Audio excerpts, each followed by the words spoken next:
As you know my name's are Simeon Otieno, and today I'm gonna work with Judy.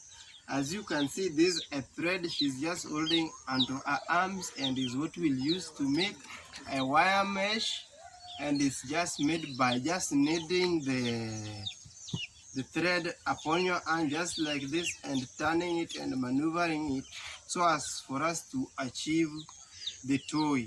And we'll start away as Judy will be showing us on how to make this simple wire mesh from the thread. Judy, please show us. As you can see, she have just hold this thread using a thumb and a little finger, and by the use of index finger, it will insert it the other side and will knead it, and the same arm we will use to knead the other side. As you can see, we are achieving something like wire mesh. Then by the use of the thumb fingers, she will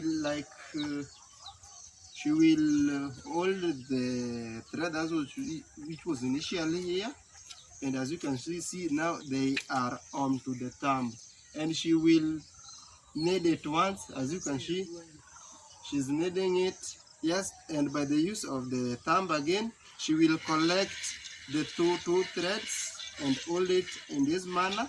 Then she will knead it several times. As you can see, that's one time, the second time, the third time,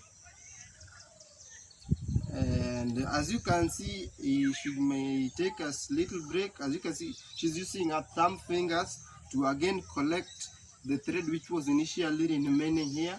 After the third round, as you can see, she will knead it again and knead the last thread that was remaining onto the thumb finger. As you can see, she kneads it for the last time, and as you can see, this wire mesh we have achieved, and this the video that we had for this week. If you like the video, you can make your own toy, and if it's the first time you are coming across this YouTube channel, you can make your own wire mesh as she have made it, or you can look down into the description how to make the same wire mesh. And thank you for this week, and let's thank Judy. Yeah.